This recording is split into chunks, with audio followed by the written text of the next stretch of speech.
Hello everyone, welcome back to Devradi Pathshala.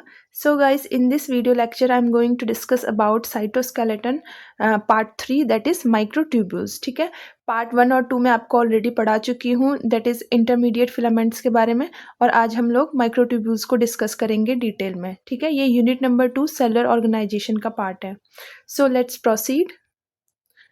सो ये references हैं जहाँ से मैंने आपके लिए नोट्स लेकर आती हूँ. ब्रूस एल्बर्ट और कूपर से मेनली ये नोट्स हैं. ठीक है,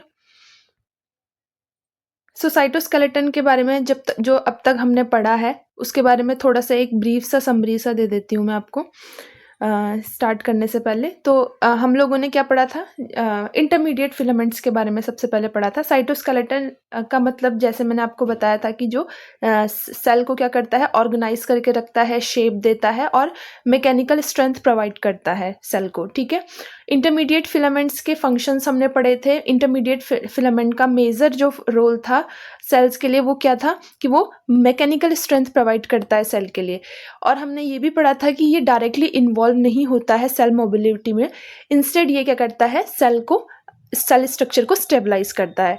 उसके हमने काफ़ी टाइप पढ़े थे. टाइप 1 टू टाइप 5 तक हमने पढ़े थे इंटरमीडिएट फिलामेंट प्रोटीन्स के. ठीक है, जिसमें हमने स्पेशलाइज्ड अटैचमेंट देखा था, डेस्मोसोम्स, हेमीडेस्मोसोम्स, इनके बारे में भी हम लोगों ने डिस्कस किया था. ठीक है, सो जिन लोगों ने भी नहीं पढ़ा है तो वो मेरी प्रीवियस वीडियोस ज़रूर देख लेना. सो आज की इस वीडियो में हम लोग डिस्कस करेंगे माइक्रोट्यूब्यूल्स के बारे में. ठीक है, माइक्रोट्यूब्यूल्स क्या होते हैं? Microtubules have a crucial organizing role in eukaryotic cells. अब इसका मेजर रोल नहीं है स्ट्रेंथ प्रोवाइड करने में. जैसे हमने इंटरमीडिएट फिलामेंट के बारे में पढ़ा था, इनको पहले इंटरमीडिएट फिलामेंट क्यों बोलते हैं, क्योंकि ये थोड़े से बीच के होते हैं. जैसे माइक्रोट्यूब्यूल्स 25 नैनोमीटर तक इसका डायमीटर होता है, एक्टिन फिलामेंट का 7 नैनोमीटर होता है और इंटरमीडिएट फिलामेंट का उसके बीच में आता है. दैट्स वाई हम उसको इंटरमीडिएट फिलामेंट बोलते हैं. ठीक है, तो उसका जो मेजर रोल था वो सेल को स्ट्रेंथ प्रोवाइड करने का था. लेकिन यहाँ पे जो माइक्रोट्यूब्यूल्स का मेजर रोल है वो क्या है, सेल को ऑर्गेनाइज करके रखना, हर किसी ऑर्गेनेल की पोजीशन बना के रखना, सेल के मूवमेंट्स में मदद करना. ये इसका जो है वो माइक्रोट्यूब्यूल्स का मेजर रोल आपको देखने को मिलेगा. These long and relatively stiff hollow tubes proteins can rapidly disassemble in one location and reassemble in one another. ठीक है, so microtubules क्या है? Relatively long, relatively stiff hollow tubes of proteins that can rapidly disassemble at one end and location and one location and reassemble at another location. यानी ये एक तरफ से ये क्या होता है, ग्रो करता रहता है. यानी एक एंड इसका प्लस होता है जिसमें ये बढ़ता रहता है, इंक्रीज होता रहता है, और एक एंड इसका माइनस होता है जहाँ से ये डिसअसेंबल होता रहता है. ठीक है, इस तरीके का हमारा कुछ माइक्रोट्यूब्यूल्स का स्ट्रक्चर होता है. ठीक है, अभी मैं आपको डिटेल में बताऊंगी कि कैसे होता है. इन typical animal cells, microtubules grow out from a small structure near the center. We call that centrosomes. Centrosomes के बारे में पढ़ा होगा आप लोगों ने. जैसे यहाँ पे इमेज मैं आपको दिखा देती हूँ. देखो, ये नॉन डिवाइडिंग सेल है. ठीक है, ये न्यूक्लियस है, आपका न्यूक्लियस है, और ये आपका यहाँ पे सेंट्रोजोम है. इस सेंट्रोजोम के अंदर क्या होते हैं, ये सेंट्रियोल्स होते हैं. ये जो दो ब्लैक कलर के आपको दिख रहे हैं इनको हम क्या बोलते हैं, सेंट्रियोल्स. सेंट्रोजोम ही क्या होता है, माइक्रोट्यूब्यूल्स के ऑर्गेनाइजिंग सेंटर होता है. ये जो ग्रीन कलर का आपको निकलते हुए दिख रहे हैं, आपको यहाँ पे हैंड जैसे निकलते हुए दिख रहे हैं, ये है आपके microtubules.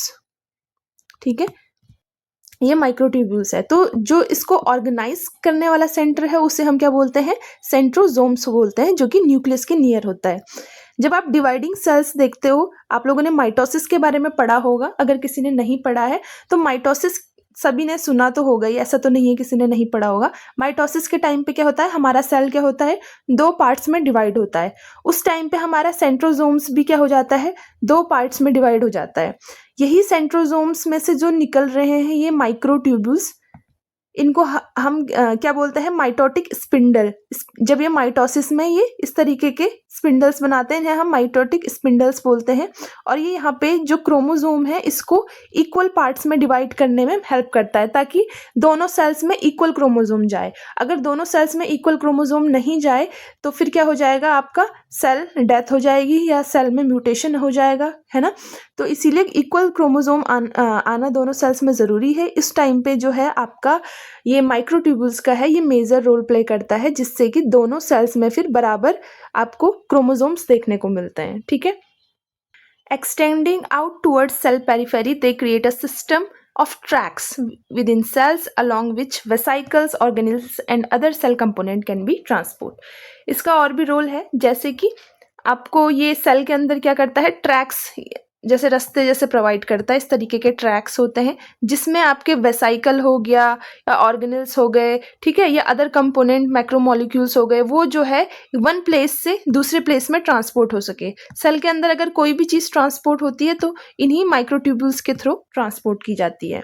These cytoplasmic microtubules are the part of the cytoskeleton mainly responsible for transporting, positioning of membrane enclosed organelles within the cell and for guiding the intracellular transport of various cytosolic micromolecules. तो जो main जो role है आपका इस cytoskeleton का, that is microtubules, इसका क्या है, ट्रांसपोर्ट का है, positioning the membrane enclosed organelles within the cell for guiding the intracellular transport of various cytosolic macromolecules.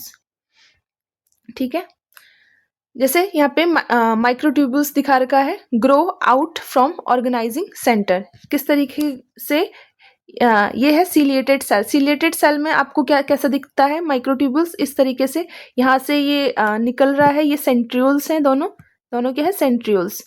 Centrioles कैसे पोजीशन में होते हैं, इस तरीके से परपेंडिकुलर, एक दूसरे के परपेंडिकुलर ये पोजीशन होते हैं। और यहाँ से आपका ग्रीन कलर का जो है आपको माइक्रोट्यूबुल दिख रहा है, जो कि आपको इस सीलियम में जो है वो मूवमेंट प्रोवाइड करता है, ठीक है, स्विम करने वाला या जो भी मूवमेंट जो है सीलिएटेड सेल्स को करना होता है उसमें ये हेल्प करता है, ठीक है।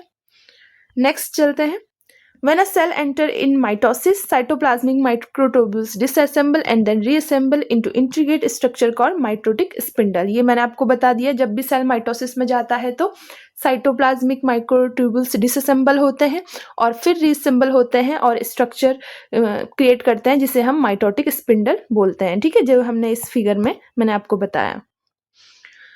Next, the mitotic spindle provide machinery that will segregate the chromosome equally into the two daughter cells just before the cell divide. ये भी मैं आपको ऑलरेडी बता चुकी हूँ। Microtubules can also form stable structure such as rhythmic beating cilia and flagella. जैसे ये cilia और flagella है, देखो यहाँ पर जो माइटोटिक स्पिंडल में या सेल डिवाइड होने में जब स्ट्रक्चर बना रहा था तब ये क्या था, ये स्ट्रक्चर हमारा स्टेबल नहीं था, अनस्टेबल स्ट्रक्चर है, ये अनस्टेबल स्ट्रक्चर, ठीक है, क्योंकि ये ज़्यादा देर के लिए नहीं रहेगा, ये अभी असेंबल होगा फिर ये डिसअसेंबल हो जाएगा। जैसे ही हमें इसको मतलब कमांड आया कि अभी सेल को डिवाइड होना है तो यानी ये असेंबल होने लग गया, फिर जब सेल डिवाइड होने लग गया यानी दोनों पार्ट्स में अब इक्वल डिवाइड करना है क्रोमोसोम को, तब ये डिसअसेंबल होने लग गया और ये वापस डिसअसेंबल की तरफ आने लग जाता है, तो ये अनस्टेबल स्ट्रक्चर है। लेकिन जैसे अगर हम सीलिया या फ्लैजिला में देखेंगे इसका स्ट्रक्चर, तो जो माइक्रोट्यूब्यूल्स है जो ये यहाँ पर जो प्रेजेंट है ये कैसे है, स्टेबल है, कैसे है, स्टेबल है, यानी इनका एक स्टेबल स्ट्रक्चर बना हुआ है, अभी यहाँ पे डिसअसेंबल नहीं होंगे, यहाँ पे क्या रहेंगे, ये स्टेबल ही रहेंगे, ठीक है। नेक्स्ट है, these hair-like structure extend from the surface of many eukaryotic cells which use them to either swim or to sweep fluid over their surface. ये इनका रोल है फ्लैजिला और सीलिया का। The core eukaryotic cilium or flagellum consist of highly organized stable bundles of microtubules. तो मैंने आपको बताया कि यहाँ पर जो microtubules होते हैं वो कैसे रहते हैं, स्टेबल होते हैं, ठीक है। यहाँ पर भी आपको माइटोटिक सेल्स में ये इंटरफेस ऑफ सेल है जहाँ पे सेल डिवाइड नहीं कर रहा है, तो ये सेंट्रोजोम्स है, माइक्रोट्यूब्यूल ऑर्गेनाइजिंग सेंटर, इसके अंदर 2 सेंट्रियोल्स होते हैं, यहाँ से आपके माइक्रोट्यूब्यूल्स जो है वो बाहर को निकलते हैं, जो ग्रोइंग एंड होता है उसको हम प्लस बोलते हैं, दैट इज ग्रोइंग एंड, और जो नेगेटिव एंड होता है उसको हम माइनस एंड बोलते हैं, जो डिसअसेंबल एंड होता है हमारा।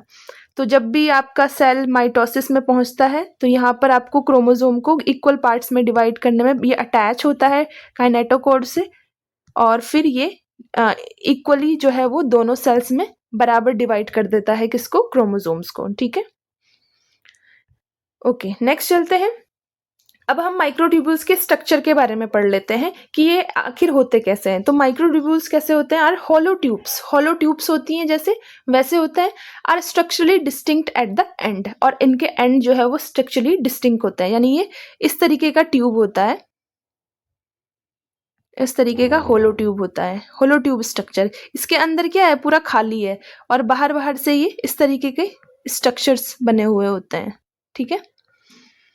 The microtubules are built from a subunit that molecule is a tubulin. Tubulin protein से ये बना होता है, each of in which its dimer composed of very similar globular protein that is alpha tubulin and beta tubulin. और किसका dimer होता है ये? Alpha tubulin and beta tubulin का हेटेरोडाइमर है। कैसा है? हेटेरोडाइमर है। तो यानी एक यहाँ पर अल्फा होगा, एक बीटा होगा। एक को मैं डार्क कर देती हूँ, ठीक है, इस तरीके से, एक अल्फा एक बीटा, ठीक है। और इस तरीके से जैसे ये एक मैं ग्रोइंग एंड बना रही हूँ, ये इस तरीके से एक पॉलीमराइजिंग एंड, जैसे ये प्लस एंड है जो कि ग्रो करता जा रहा है। ये डाइमर ऐसे अटैच होते रहते हैं, इन पे इस तरीके से अटैच होते रहते हैं, इसको हम प्लस एंड बोल देते हैं। और ये इस तरीके का, तो ये एक हो गया। ऐसे ही इसमें 13 इस तरीके के डाइमर्स अटैच होते हैं। इस सिंगल को हम क्या बोलते हैं? Protofilament, protofilament. ऐसे ही अगर मैं इसका स्ट्रक्चर जो है वो कट करके अगर इस तरीके से बनाऊं, तो इसमें कैसे कैसे रहते हैं? ये 13 प्रोटोफिलामेंट ऐसे बनते हैं। 13 इस तरीके से प्रोटोफिलामेंट। इस सिंगल को हमने क्या बोला? प्रोटोफिलामेंट। जो ये एक पूरा बना रहा है, दिस इज अ प्रोटोफिलामेंट। और ऐसे ही 13 प्रोटोफिलामेंट बनते हैं, तब जाके एक माइक्रोट्यूब्यूल बनता है। जो इसका डायमीटर होता है, इसका ये कितना होता है? डायमीटर 25 नैनोमीटर इसका डायमीटर होता है। और अगर हम अंदर का डायमीटर देखें, यहाँ से लेकर यहाँ तक का अगर हम डायमीटर देखें, तो ये 14 नैनोमीटर का होता है, ठीक है। ये भी आपको ध्यान रखना है। आजकल ऐसे क्वेश्चंस काफ़ी पूछे जाते हैं कि कितना डायमीटर होता है, क्या होता है। आजकल डिटेलिंग में क्वेश्चंस ज़्यादा पूछे जाते हैं, तो आपको हर चीज़ का ध्यान रखना है, ठीक है। तो इमेज के थ्रू बता देती हूँ। ये इस तरीके से ये प्रोटोफिलामेंट है, ठीक है। ये हेटेरोडाइमर है, एक अल्फा सब यूनिट है और एक बीटा सब यूनिट है। इस तरीके से ये ग्रो कर रहा है। दिस इज प्लस एंड, जो ग्रोइंग एंड होता है हमारा प्लस एंड होता है, और उसके दूसरा अदर एंड जो है वो माइनस एंड होता है। जो दोनों का एंड होता है वो अलग अलग होता है। अगर यहाँ पर बीटा है तो यहाँ पर अल्फा होगा, ठीक है। इस पोजिशन पे अगर बीटा है तो इधर अल्फा होगा। तो इस तरीके से एक पोलैरिटी मेंटेन रहती है, ठीक है।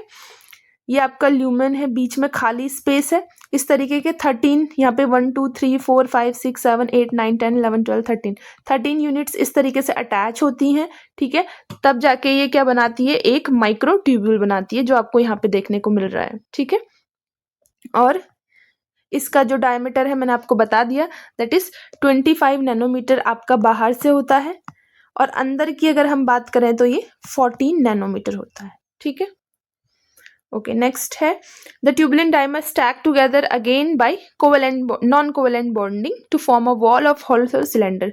जो ट्यूबुलिन डाइमर है वो नॉन कोवेलेंट बॉन्डिंग के थ्रू आपस में स्टैक्ड होते हैं, ठीक है। These tube-like structure made of 13 parallel protofilament, each linear chain of tubulin dimer with a alpha and a beta tubulin alternating along with the length. Each protofilament has a structural polarity with the alpha tubulin exposed to one end and beta tubulin at the other end. मैंने बोला कि यहाँ पे polarity होती है, structural polarity. अगर एक and पे आपका अल्फा ट्यूबुलिन है तो दूसरे में कैसा होगा? बीटा ट्यूबुलिन होगा। And this polarity, the directional arrow embodied in the structure is the same for the protofilament, giving in a structural polarity to the microtubule as a whole. तो ये जो डायरेक्शन प्रोवाइड करता है ये as a arrow है। जैसे ये protofilament में है तो ये स्ट्रक्चरल पोलैरिटी प्रोवाइड करता है, यानी एक जगह हमारा प्लस एंड होता है और एक जगह माइनस एंड होता है।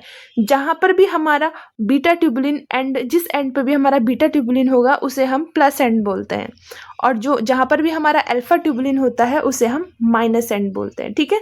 तो इनको डिनोट करने का ये रीज़न है कि अल्फा बीटा ट्यूबुलिन जहाँ पर प्रेजेंट होगा वो प्लस एंड होगा, और अल्फा ट्यूबुलिन जहाँ प्रेजेंट होगा वो माइनस एंड होगा, ठीक है। तो यहाँ पर भी आप देख सकते हो, ये अगर ये माइनस एंड है तो ऑफकोर्स ये वाला जो है आपका अल्फा ट्यूबुलिन होगा, और अगर ये प्लस एंड है तो ये आपका क्या होगा? बीटा ट्यूबुलिन, ठीक है। ये आपका इलेक्ट्रॉन माइक्रोग्राफ का स्ट्रक्चर है, जहाँ पे आपको ये प्रोटोफिलामेंट देखने को मिल रहा है, जिसका डायमीटर 25 नैनोमीटर आपको दिखाया गया है। ठीक है, ओके, नेक्स्ट चलते हैं, सेंट्रोजोम्स के बारे में पढ़ लेते हैं। सेंट्रोजोम्स क्या होते हैं? The centrosomes is the major microtubule organising centre in animal cells. ठीक है, ये क्या है? माइक्रोट्यूब्यूल ऑर्गेनाइजिंग सेंटर है, जो कि किस में प्रेजेंट होता है? एनिमल सेल्स में। प्लांट सेल्स में ये प्रेजेंट नहीं होता है। ठीक है, सेंट्रोजोम्स प्लांट सेल्स में प्रेजेंट नहीं होता है। Which is typically close to the cell of the nucleus when the cell is not in a mitosis and organized an array of microtubules radiated towards through the cytoplasm। तो ये typically कहाँ पर होता है? Nucleus के काफ़ी close होता है, जहाँ पर जबकि माइटोसिस ना हो रहा है, यानी नॉर्मल नॉन डिवाइडिंग सेल्स में ये न्यूक्लियस के पास में प्रेजेंट होता है, और इसमें से माइक्रोट्यूब्यूल्स जो है वो रेडिएटेड आउट हो रहे होते हैं, यानी बाहर को निकल रहे होते हैं। अगर ये सेंट्रोजोम है, ये आपका अंदर इसके पेयर ऑफ सेंट्रियोल्स होते हैं, और इसमें से इस तरीके से आपके माइक्रोट्यूब्यूल्स निकल रहे होते हैं पॉजिटिव एंड की तरफ। ठीक है, नेक्स्ट है, the centrosomes matrix include 100 of ring shaped structure formed a specialised type of tubulin that is gamma tubulin. अब इस सेंट्रोजोम मैट्रिक्स में क्या होते हैं? गामा ट्यूबुलिन प्रेजेंट होते हैं। Each gamma tubulin ring complex serve is a starting point और nucleation site for the growth of one microtubules. अब क्या होता है, मैं इमेज के थ्रू बता देती हूँ। ये आपका सेंट्रोजोम्स हो गया, ये आपका सेंट्रोजोम हो गया। ठीक है, यहाँ पे अंदर पेयर ऑफ सेंट्रियोल्स है, यहाँ पे सेंट्रोजोम मैट्रिक्स है, और यहाँ पर ये गामा ट्यूबुलिन रिंग है, जो आपको रेड कलर की दिख रही है, ये गामा ट्यूबुलिन रिंग है। ये इस तरीके से बनी होती है। 13 प्रोटोफिलामेंट्स है, 1 2 3 4 5 6 7 8 9 10 11 12 और 13। ठीक है, इस तरीके से ये कंप्लीटली रिंग टाइप का स्ट्रक्चर होता है, और जिसमें कि ये क्या एक्ट करता है? न्यूक्लिएटिंग साइट, यानी start point of the attaching the tubulin protein that is microtubules के प्रोटीन्स को अटैच करने के लिए, यानी हेटेरोडाइमर जो हमारा है अल्फा बीटा का हेटेरोडाइमर, उसको अटैच करने के स्टार्ट पॉइंट्स हैं इस तरीके से। ठीक है, तो दैट्स वाई इसको हम क्या बोलते हैं? न्यूक्लिएटिंग साइट बोलते हैं, जो कि स्टार्ट पॉइंट है। ठीक है, alpha beta tubulin dimer add on each gamma tubulin ring complex in a specific orientation, with result that the minus end of each microtubule embedded in the centrosomes and the growth occur only at the plus end into the cytoplasm।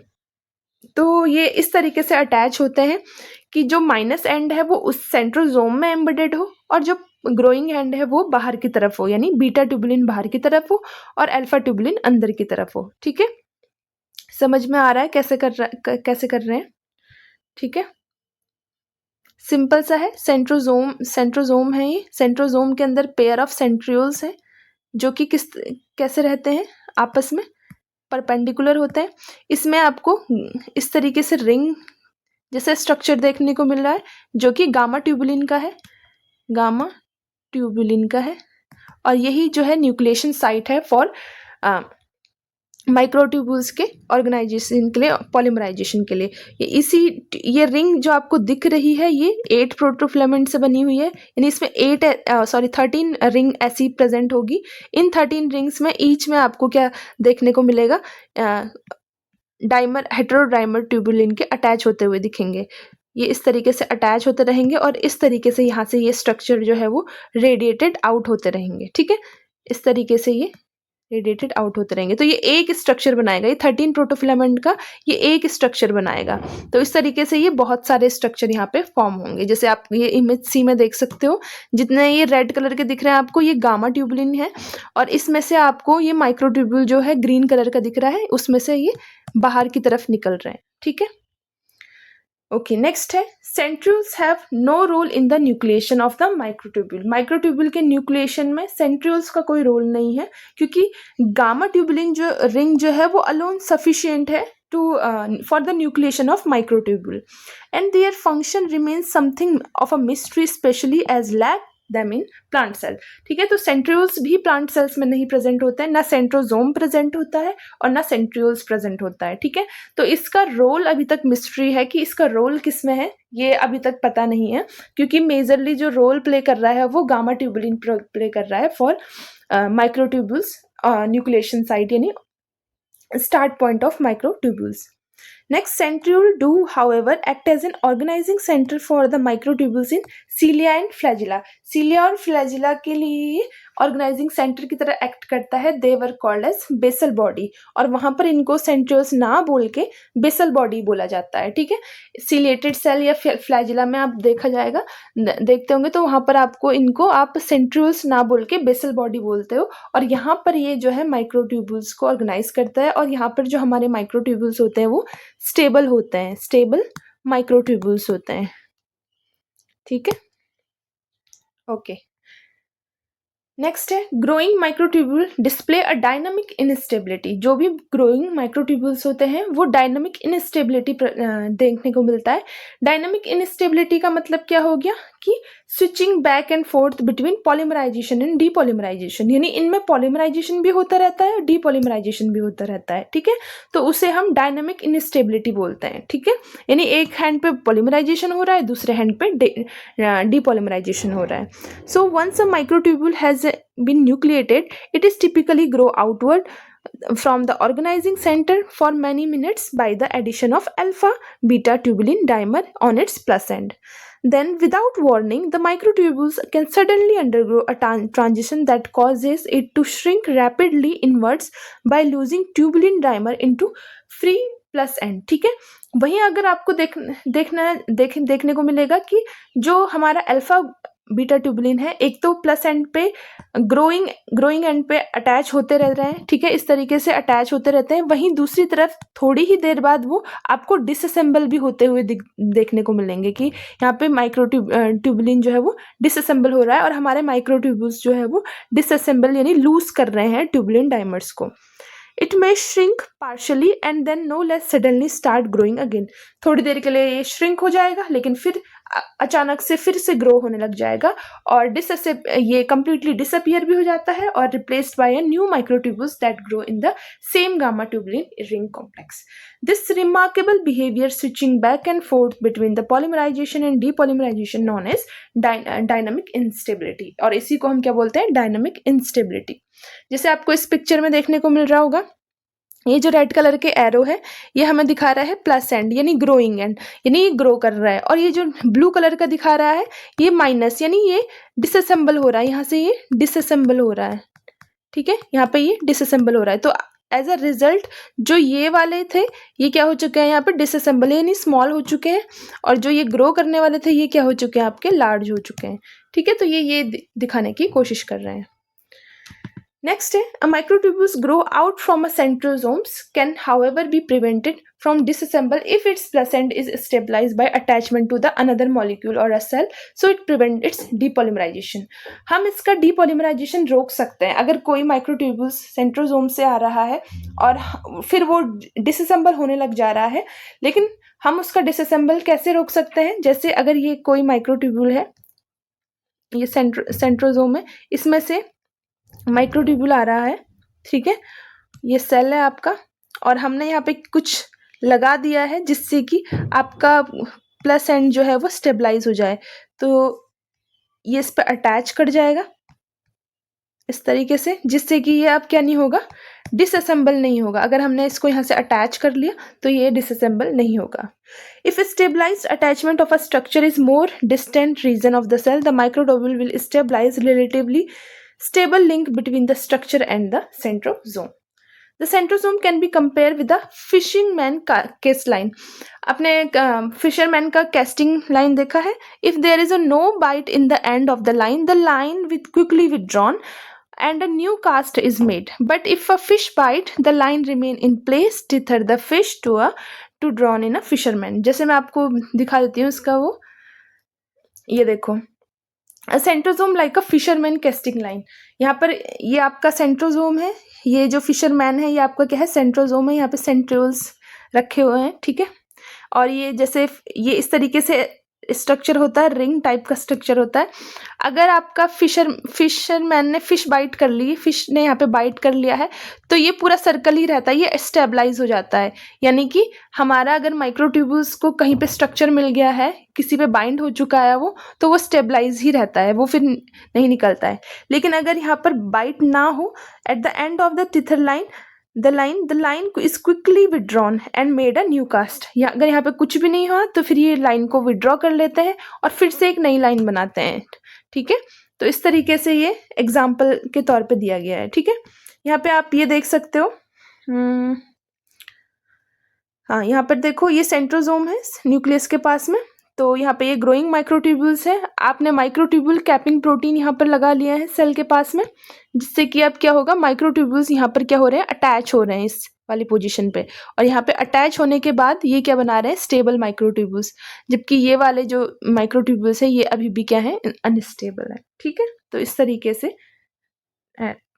Next है the simple strategy of random exploration and selective stabilisation enables the centrosomes and other nucleating centre to set up highly organised system of microtubules in selected part of the cell. The same strategy use in the position of organelle related to one another. ठीक है, okay, next चलते हैं। Okay, dynamic instability is driven by GTP hydrolysis. अब ये dynamic instability कैसे होती है बोला, जीटीपी हाइड्रोलिसिस से। जीटीपी हाइड्रोलिसिस से कैसे होती है, तो मैं आपको समझा देती हूँ पहले कि एक्चुअली में जो हमारा अल्फा और बीटा ट्यूबुलिन है, ठीक है, यहाँ पे आपको देखने को मिल रहा है, पिक्चर से समझा देती हूँ। ये अल्फा है और ये बीटा ट्यूबुलिन है। ठीक है, जो अल्फा ट्यूबुलिन है ये जीटीपी इस पे अटैच रहती है।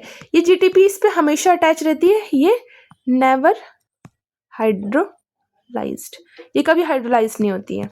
जबकि जो बीटा ट्यूबुलिन की जीटीपी है ये स्विच करती है जीटीपी से जीटीपी पे, यानी ये स्विच करती रहती है, जीटीपी टू जीटीपी जाती रहती है। ठीक है, अब जब भी क्या होता है, पॉलीमराइजेशन होता है। ठीक है, प्लस एंड में पॉलीमराइजेशन होगा।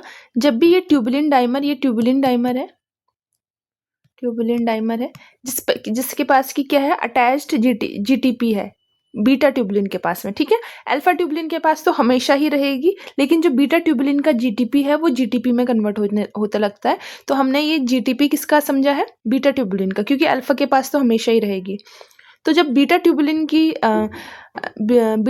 का जब जीटीपी आएगा ग्रोइंग एंड में, तो जैसे ही ये ग्रोइंग एंड में आता है उसके थोड़ी देर बाद जो ये जीटीपी होता है, आप देखोगे यहाँ तक कि ये एंड अभी तुरंत बनी है, ये थोड़ी पहले बन चुकी होगी। ये एंड, ये वाली एंड क्या है, काफ़ी पहले बन चुकी है। तो इस एंड पे देखोगे आपके सारे जो जीटीपी है वो हाइड्रोलाइज हो चुकी है किसमें, जीटीपी पे। तो यहाँ पे थोड़ी देर बाद अटैच होने के, जब ये स्ट्रक्चर अटैच होते हैं, जब डाइमर अटैच होते हैं, उसके थोड़ी देर बाद में ही जो ये जीटीपी है ये हाइड्रोलाइज हो जाता है जीडीपी में। और जब ये जीडीपी में हाइड्रोलाइज होता है तो जीडीपी हाइड्रोलाइज होने की वजह से जो इनकी बीच की बॉन्डिंग है ये वीक हो जाती है, यानी ये ट्यूबुलिन डाइमर के बीच की जो बॉन्डिंग है ये वीक हो जाती है और ये डिसअसेंबल होने लग जाता है एक एंड में, जिसे हम क्या बोलते हैं, माइनस एंड। ठीक है, तो एक साइड से ये डिसअसेंबल होना स्टार्ट हो जाता है।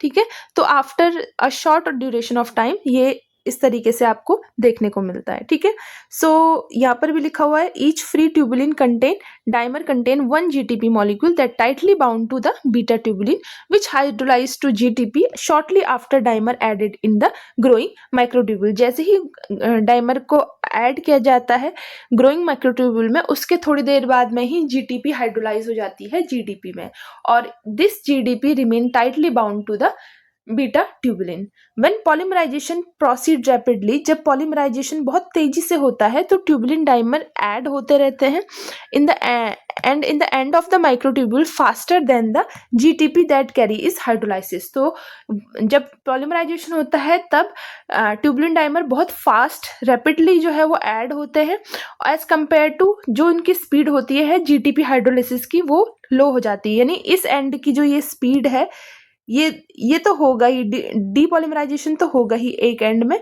पर इसकी स्पीड जो है वो स्लो हो जाती है। ठीक है, और इसकी जो है वो फास्ट हो जाती है, जिससे कि ये पूरा ग्रोइंग एंड जो है यहाँ पे आपको देखने को मिलता है कि ये ग्रोइंग एंड बना रहा है। ठीक है, as a result the end और rapidly growing microtubule is composed of entirely GTP tubulin dimer which form a GTP cap। आपको देखने को मिलेगा कि एक प्लस एंड जो है वो पूरी GTP डाइमर से भर जाती है, जिसको कि हम जीटीपी कैप बोलते हैं। ठीक है, कि ये इसने कैपिंग कर ली है एक टाइप की, कि इसमें पूरा क्या है, जीटीपी आते रह रहे हैं, जीटीपी डाइमर ट्यूबुलेंस आते रह रहे हैं, और इन्होंने यहाँ पे क्या बना दिया है, जीटीपी कैप बना दिया है। GTP associated dimers bind more strongly to the neighbor in the microtubule than do dimers that bear in GTP। तो GTP associated dimers जो है वो बहुत strongly bound करते हैं अपने neighbor से in the microtubules than do GTP। That's why GTP bound वाले जो है वो हाइड्रोलाइज जल्दी होने लग जाते हैं। They pack together more efficiently, thus microtubule will grow continue। तो यहाँ पर जो बॉन्डिंग है जीटीपी ट्यूबुलेंस का एक दूसरे के साथ में, वो बॉन्डिंग कैसी है, स्ट्रॉन्ग बॉन्डिंग है। जबकि जो जीटीपी वाली ट्यूबुलेंस का है, इनका बॉन्डिंग कैसा है, वीक बॉन्डिंग है, जिससे कि ये क्या यहाँ पे क्या होने लग जाता है, हाइड्रोलिसिस होने लग जाता है इन जीटीपी का, यानी ये बॉन्ड्स जो है यहाँ पे ब्रेक होने लग जाते हैं। ठीक है, ओके नेक्स्ट चलते हैं। ठीक है, तो ये इस तरीके से हो रहा है। यहाँ पे ये हाइड्रोलिसिस दिखा रखा है कि इस एंड में हाइड्रोलिसिस हो रहा है, यहाँ पर जीटीपी आ रही है, ये ग्रोइंग एंड है, ये माइनस एंड है। ठीक है, यहाँ पे ये ग्रो कर रहा है, ये इस तरीके से ग्रो करता रह रहा है। ठीक है, जैसे जैसे ये स्पीड बढ़ेगी जीटीपी की, ये इस तरीके से ग्रो करता रहेगा। ठीक है, ये अल्फा ट्यूबुलिन है, ये बीटा ट्यूबुलिन है। ठीक है, और ये जीटीपी टू जीटीपी किसका कन्वर्ट हो रहा है, बीटा ट्यूबुलिन का कन्वर्ट हो रहा है, ये आपको ध्यान रखना है। अल्फा ट्यूबुलिन का जीटीपी हमेशा उसी के साथ इंटैक्ट रहता है, उस पर कोई छेड़खानी नहीं होती है। ये जो जीडीपी है ये बार बार कन्वर्ट होता है जीटीपी में। जब ये आता है तब ये जीटीपी के फॉर्म में आता है, और जब ये जाता है यहाँ से तब ये जीडीपी के फॉर्म में जाता है।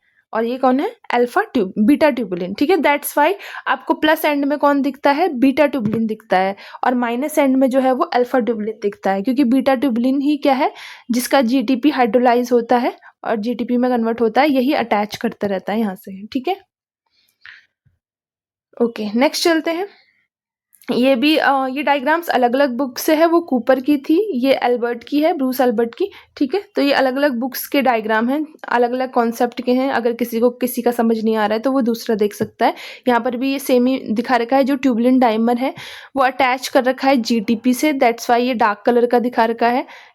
और GTP tubulin dimer add in a growing and, यहाँ पे ग्रोइंग एंड में ये ऐड होते रहते हैं, लेकिन जब ये अपने साथ वालों के साथ ऐड हो जाते हैं उसके ही थोड़ी देर बाद इनका जीटीपी जो है वो हाइड्रोलाइज होता रहता है। तो यहाँ पर जो ये सेक्शन दिखा रखा है, इनका जीटीपी जो है वो हाइड्रोलिसिस हो चुका है, यानी यहाँ पे जीटीपी जो है वो कन्वर्ट हो चुका है जीडीपी में, जिससे कि लूज बॉन्डिंग होती है और ये वाला एंड जो है वो ब्रेक होने लग जाता है, डीपॉलीमराइज होने लग जाता है। So addition proceed faster than GTP hydrolysis by the dimer. अगर जीटीपी हाइड्रोलिसिस से फास्टर अगर एडिशन हो रहा है तो आपका जो माइक्रोट्यूब्यूल्स है वो क्या होता रहेगा, बड़ा यानी लार्ज होता रहेगा। ठीक है, because of the randomness of the chemical processes, however, it will occasionally happen that the tubulin dimer at the free end of the microtubule will hydrolyze their GTP for the next dimer are added, so that the free end of the protofilament are now composed of the GTP tubulin. These GDP bearing dimers associated less tightly, tripling the balance in flavour of disassembly. जो GDP वाले dimer है वो क्या है, less tightly bound होता है, जिसकी वजह से वो किसको फेवर करते हैं, डिसअसेंबली को फेवर करते हैं।